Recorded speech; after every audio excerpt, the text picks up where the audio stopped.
మన ఓటు చాలా విలువైనది. అది మన ఆయుధం. దాన్ని సరైన పద్ధతిలో వాడితే మన జీవితాలు బాగుంటాయి. అలా కాకుండా ఎలా పడితే అలా వాడితే మన జీవితాలు నాశనం అయిపోతాయి. ఈ ఓటు వల్ల గవర్నమెంట్ జాబ్ కోసం ఎదురు చూసే తేజు అనే నిరుద్యోగి, అలాగే వీర్రాజు అనే ఒక సాధారణ రైతు వాళ్ళ జీవితాలు ఏమయ్యాయో ఇప్పుడు చూద్దాం. ఇతనే తేజు.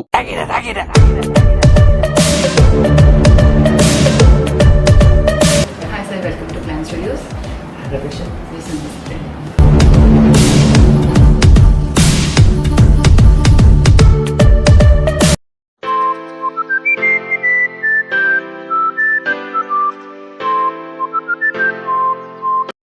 హలో, ఎక్కడున్నావు స్వామి?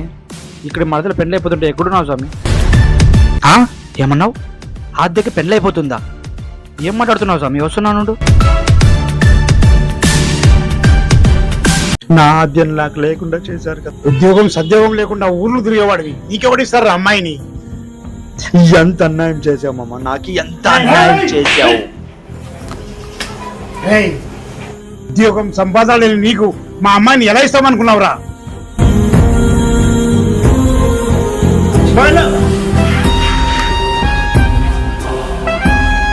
తేజు తన మధ్యలో చిన్నప్పటి నుండి గాఢంగా ప్రేమించుకున్నాడు.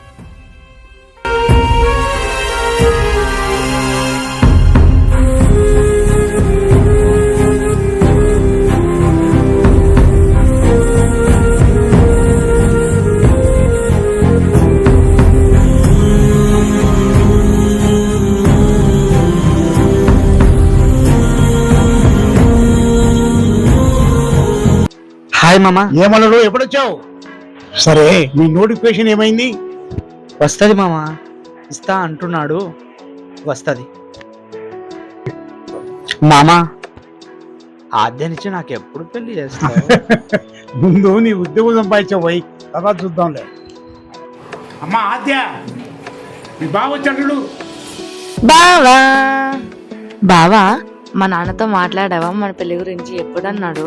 ఉద్యోగం అంటున్నాడు. నాకు ఉద్యోగం వచ్చిన తర్వాత ఇస్తా అంటున్నాడు. నీకు ఉద్యోగం ఎప్పుడు వస్తుందో, నన్ను మ్యారేజ్ ఎప్పుడు చేసుకుంటావో? నోటిఫికేషన్ వస్తుంది. ఈ మంత్ నెక్స్ట్ మంత్ వస్తుంది. వచ్చిన తర్వాతే మన పెళ్లి. నీ నోటిఫికేషన్ ఎప్పుడు వస్తుందో? 2 years నుంచి ఇదే మాటే చెప్తున్నావు.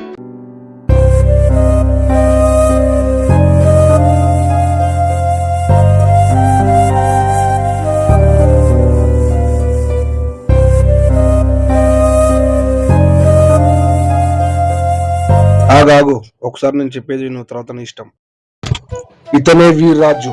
ఇతను కూడా చావబోతున్నాడు. అది ఎందుకో ఇప్పుడు చూద్దాం.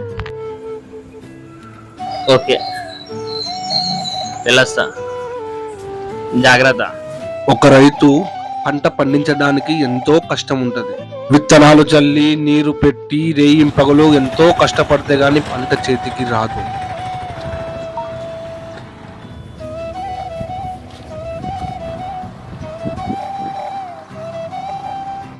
ఈసారి పంట బాగా పండిందిరా, మన అప్పులంతా తీరిపోయినట్టే. ఇంకా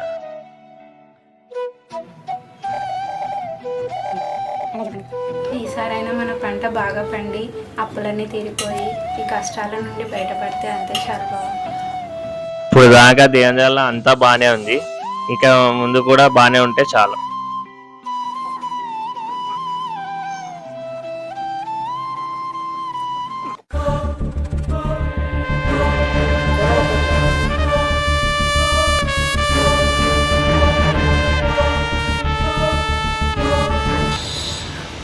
అయ్యా రమ్మన్నారంట. ఏమిరా నాగులు, చెప్పావా? చెప్పినానయ్యా. అయ్యా చెప్పినాడు అయ్యా, మార్కెట్ ధర కంటే చాలా తక్కువ చెప్తున్నాడు, మాకు గిట్టుబాటు కాదయ్యా.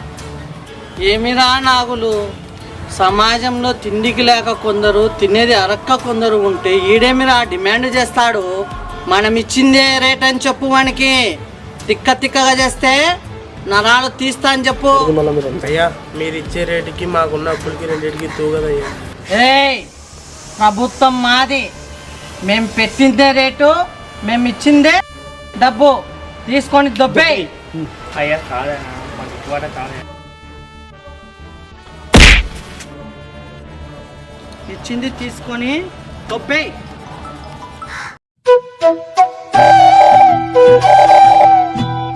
ఒక రైతు ఎంతో కష్టపడి పంట పండిస్తే ఆ పంట అమ్మే సమయంలో ఇలాంటి దళారీల చేతిలో మోసపోతున్నారు.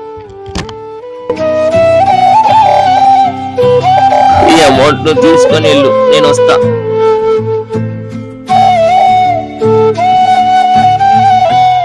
ఏం రైతన్నా, సీసమ్ముత రావడం లేదా? నువ్వు చావడానికి వచ్చావని నాకు అర్థం అవుతుంది, కానీ ఎందుకు చావాలనుకుంటున్నావో నాకు ఒకసారి చెప్పు. అక్కడ పరిష్కారం ఉందో లేదో నేను చెప్తా, ఆ తర్వాత నీ ఇష్టం. మీ ఇద్దరి సమస్యకి కారణం ఒకటే, అది ఏంటి అనేది ఎప్పుడైనా ఆలోచించారా? అర్థం కాలే కదా? సమస్యని ఏరుకోరి తెచ్చుకుంది మీరే, దాన్ని ఇప్పుడు అనుభవించాల్సింది కూడా మీరే. అవును మీరే. ఎవరికి పడితే వాడికి ఓటు వేసి గెలిపించింది మీరు కాదు. రాజకీయం అంటే కనీసం అవగాహన లేని వ్యక్తిని గెలిపించింది మీరు కాదు. ఇప్పుడు వాళ్ళు మీ నెత్తిని ఎక్కి తొక్కుతుంటే వాళ్ళు ఆడించినట్లు ఆడుతుంది మీరు కాదు. దీనికంతటికి కారణం ఎవరు? నువ్వు. మీ అందరి దగ్గర ఒక ఆయుధం ఉంది, అది మీరు కరెక్ట్ గా వాడితే మిమ్మల్ని మీ కుటుంబాలని రక్షిస్తుంది. అదే తప్పుగా వాడితే అది మీ పాలిట యమపాశమై మిమ్మల్ని మీ కుటుంబాలని సర్వనాశనం చేస్తుంది. మా బతుకులు ఇంతే, ఇంకా మా బతుకులు మారవు. ఎవరు పోటీసినా ఏముందయ్యా? ఏమన్నావు? ఎవరికి ఓటేస్తే ఏముందా? ఓటు అంటే తెల్ల కాగితం పైన ఇంకుతో ముద్రించేది కాదు. ఇది మన భవిష్యత్తు, మన పిల్లల భవిష్యత్తు, మన తరతరాల భవిష్యత్తురా. ఇకనైనా మారండి, మన బతుకులని మనమే మార్చుకుందాం. మారమా? మనం మారలేమా? ఎవరికి పడితే వాళ్ళకి ఓటు వేసినందుకే మన బతుకులు ఇట్లున్నాయి. Vote for change. Vote for change. Teju వీర్రాజులు మారారు, ఇప్పుడు మీ వంతు, మీరు కూడా మారండి. Vote for change.